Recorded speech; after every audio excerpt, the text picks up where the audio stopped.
What up, investors? It's March 21st, and I'm back to talk about the markets, okay? A lot's been going on since our last video where we posted about the DraftKings earnings back about 3 weeks ago and our last market breakdown. A lot has happened. I think you know what I'm talking about, okay? We've had bank failures left and right. We've had panic ensue in the markets. We've had markets go down, yields go lower. So we're going to talk about all that and put it together in this video because we also have the Fed with numbers tomorrow, and we're expecting a 25 basis point hike, hopefully with a pause after that, or hopefully no rate hike at all. Okay, so let's talk about all that, but before we do, please hit that like button and hit subscribe. Hopefully you learned something from these videos, and we have some fun in the meantime. Let's get to it, investors. And as usual, we'll start with the indices. Okay, we'll start with the Dow, up almost 1% on the day, 316 points. That's pretty nice. S&P crossing that 4,000 level at 1.30% to the upside, trading at a forward P of 17.1. Very nice to see a forward P of 17 with a 4,000 level on the S&P. Means that earnings are sort of keeping up, and earnings expectations are essentially not falling as sharply as you would expect, okay, especially with a possible recession in the future.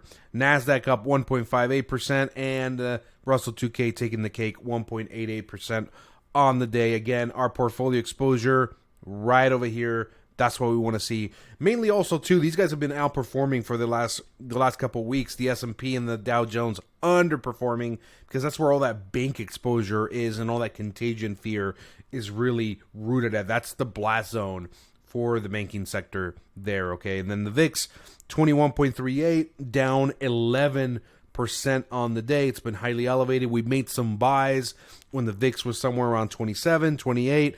We've strategically bought around those times. Look at our Instagram account. You'll see there at the Wall Street Rooster on Instagram.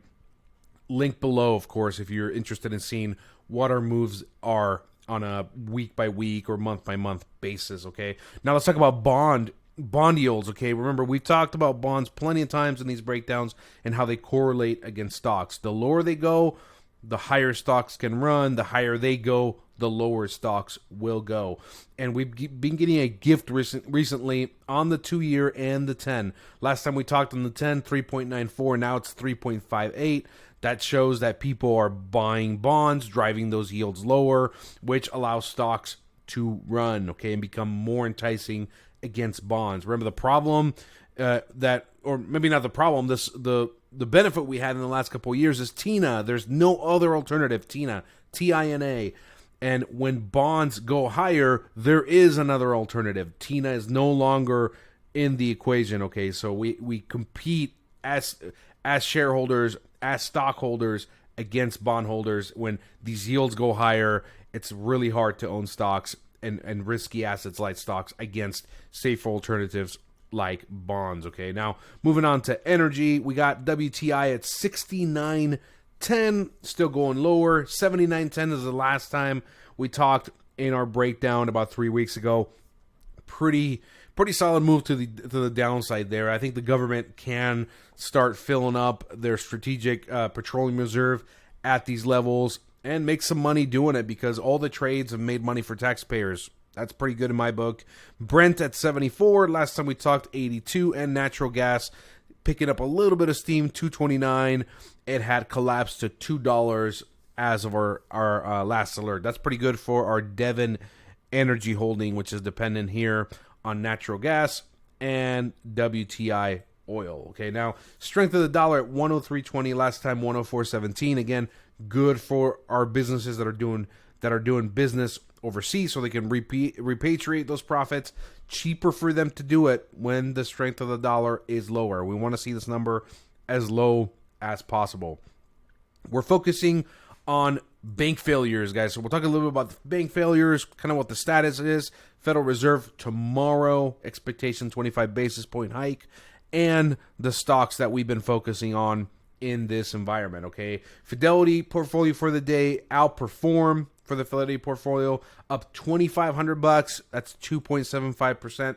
Pretty good. That's outperformance. And year to date, up 16.75%. We've been getting pretty beat up in our portfolio recently in these last couple of weeks. We were up in the 20th percentile for year-to-date performance. Right now, 16.7% performance, up 13,000 on the year for the account. Okay, the top movers portfolio today: Planet 13, 9%, almost 10% for Planet 13.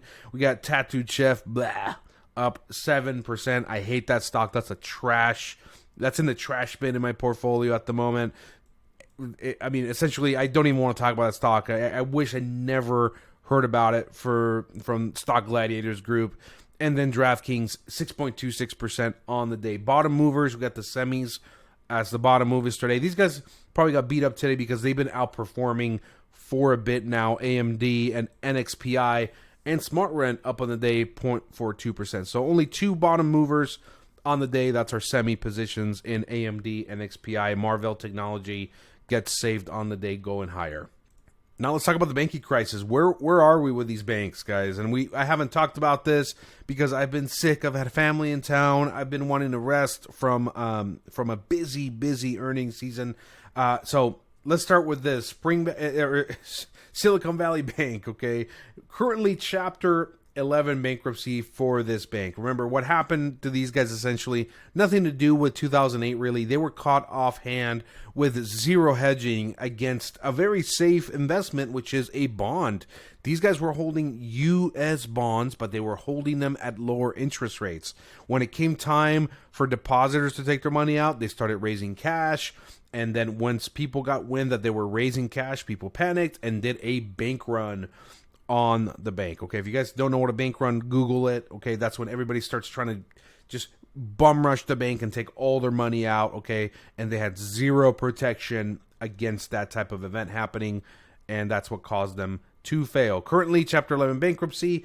They've created a bridge bank that's being ran by the government, the FDIC, at the moment, and they've essentially bailed out all their depositors. Okay, they offered $1.25 billion in a secondary stock offering. Bad idea, I think, at this moment. Lots of insider selling and loans before the bankruptcy with their zero hedging. Deposit base drying up with the higher rates. So essentially, these guys did a lot of shady moves beforehand. A lot of stock sales, a lot of loans to themselves, a lot of shady moves. Some people going to jail or should go to jail, in my opinion, from Silicon Valley Bank. Okay, and then now it's advertising itself as the safest bank ever because there's unlimited FDIC insurance and they're being bailed out by the government, or overinsured by the government, I should say. Okay, and then of course the action from this bank largely priced in to the market, in my opinion. Okay, I don't see much more happening with Silicon Valley Bank that already hasn't happened. I think this is largely, all the news are largely behind us on this bank. But then we move on to the second bank we're going to talk about, and that's, of course, First Republic Bank. Okay, and then this is not the same type of bank that SVB was. This is a very safe, traditional bank that unfortunately got caught in the contagion risk, and people started doing bank runs on this bank. Okay, and it's kind of silly because I've seen all over the place people with like $200 in their account trying to take their money out. Like, what are you doing? Okay, we're talking about people with over $250,000 in deposits that should be sort of worried. Okay, but at the end of the day, I don't think anything's going to happen with these depositors. They're all going to be insured and bailed out. So very, very hard to ask a depositor to do a lot of work on a bank before they deposit money and make sure that they do their due diligence, you know, and or at least spread out their money in 50 different banks. Very hard thing to do for somebody, in my opinion. Okay, so contagion risk. We have a good old-fashioned bank run going on First Republic Bank. They took in a huge deposit infusion from J.P. Morgan and 11 or 10 or 11 other major banks to the tune of $30 billion. This was in the effort, or as a private market effort, private sector effort, to shore up confidence in this bank. So far, appears to be working. Let's take a look at the stock price real quick. And here, of course, we have today's move on First Republic Bank, up 29% on the day, but then down after market 8%. I mean, extremely volatile stock. Let me pause this real quick. And you choose a next generation. That did it. Okay, so again, very volatile stock, guys. I mean, look at this 5-day chart here, just moving all sorts of ways here in a 5-day chart. That's a pretty volatile 5-day chart. Okay, comes to the 1-month chart. That's when we see the big drop off after the bank run started there. Okay, if you're a gambling person, Not a bad place to buy this stock at a $2.9 billion valuation. Again, this is not a bank taking risky bets and doing all kinds of risky things like back in 2008, credit default swaps. None of that. This is just some basic bond risk. Again, if these guys are underwater on their bonds because rates went higher, and they did in a very short amount of time, they lose money whenever they sell these bonds before the maturity date, and that's exactly what's happening here, okay?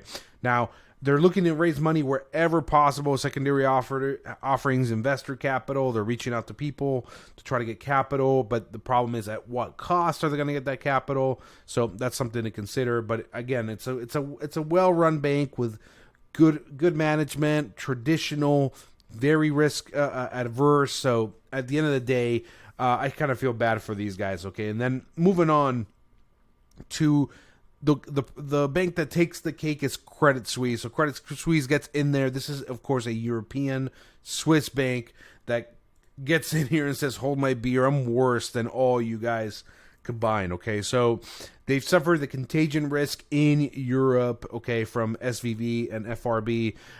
They've always been a bad bank. From everything I've seen, everything I've read, always been a bad bank that can't make any money, and it's been doing things wrong for years at a time, for decades, okay? They were given this big cash infusion by the Central Swiss Bank, which wasn't enough. It wasn't enough to do it, to the tune of billions of dollars, and nobody cared. People still taking their money out of there, okay? They were taken over recently by UBS for a little bit over $3 billion. UBS did not want this. This is, of course, the British bank, UBS, and they've taken it over. They didn't want it. It's sort of like a marriage, of, very hesitant, sort of dangerous marriage that they didn't want. Now they're responsible for this bank.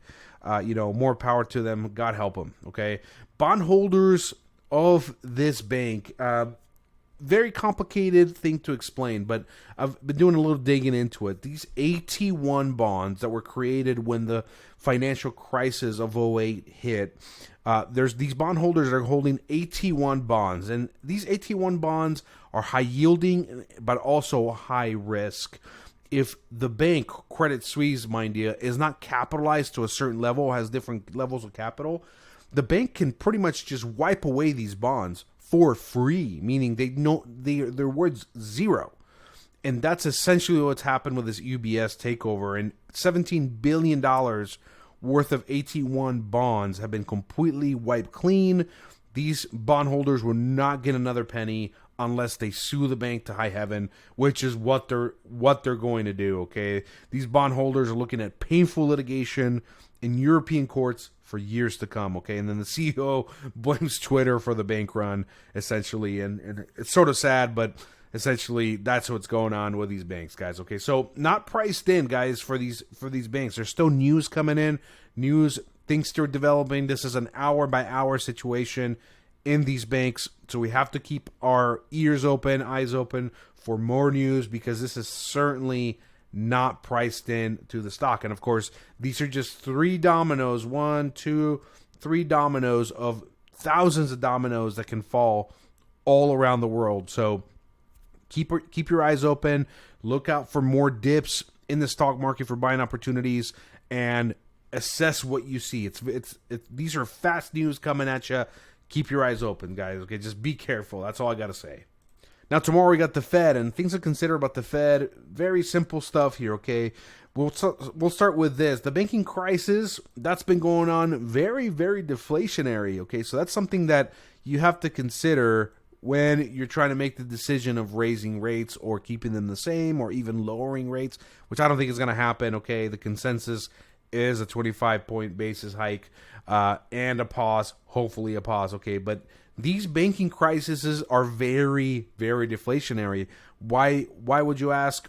You're drying up capital from the economy, from markets, okay? And also, you're tightening the credit market. So not only these banks are in trouble, but these banks that are looking at everything and assessing are tightening their credit requirements or raising their credit requirements, making lending harder. That is very, very deflationary at the end of the day, okay? But inflation is still in a downward path, but it's steepened of late. We're not seeing these big drop-offs as we want to see. I always say, look at trueflation, for the true rate of inflation. I really like those guys. Trueflation.com. Here, let me show you real quick.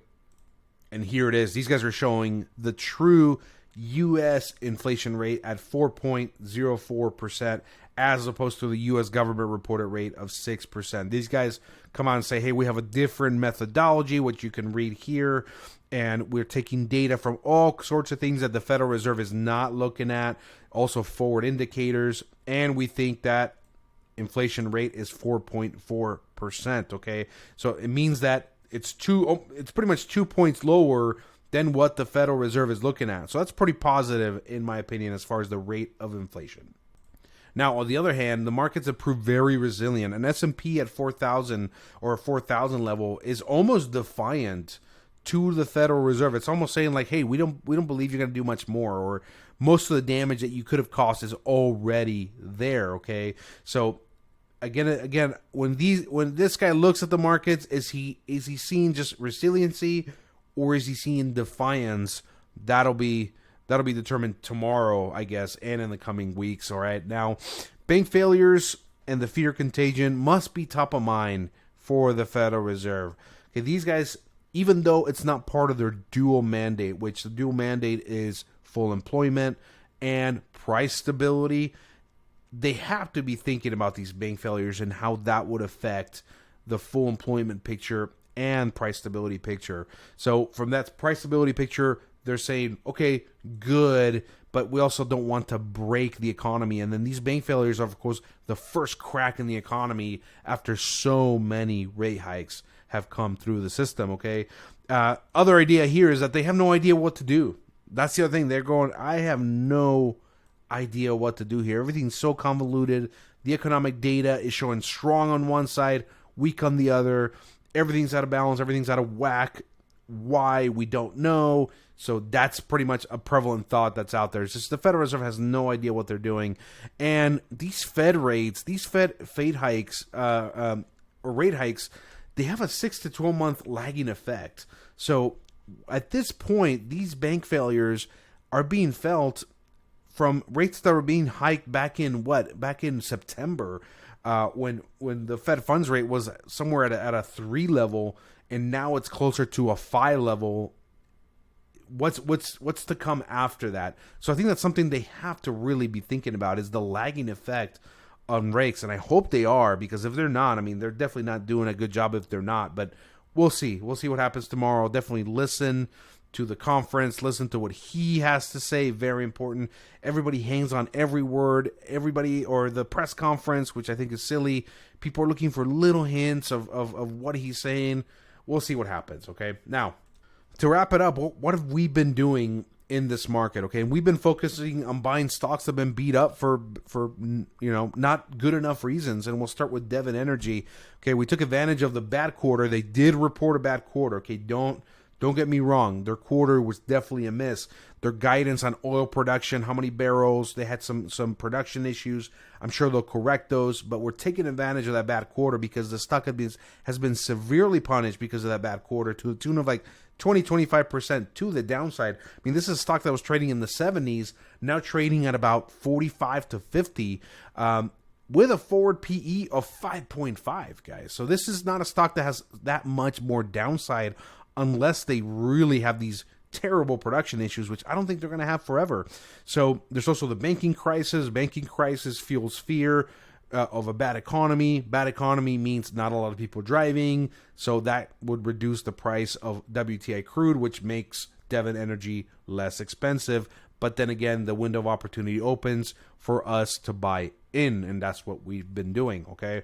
So we've been over this, trading at 5.5 forward PE. That's a low valuation. We believe that natural gas prices have bottomed already. Natural gas prices became very cheap, but we do believe they bottomed. And then the China reopen is in progress. No major economic collapse. Hopefully, okay, we can't see into the future, but hopefully, I definitely don't think there's a major economic collapse coming. And that means that WTI goes higher, especially with the spring driving season right around the corner, okay? And then this is, of course, a first-class business with excellent management, yielding almost 8% on their annual dividend. I mean, this is something which we can hedge against bonds, okay? When when you're yielding 8%, this is a good safety against bonds, a good bond-like alternative, okay? And then these guys are going to keep buying back stock and keep raising the dividend as their operations get corrected and get better over time.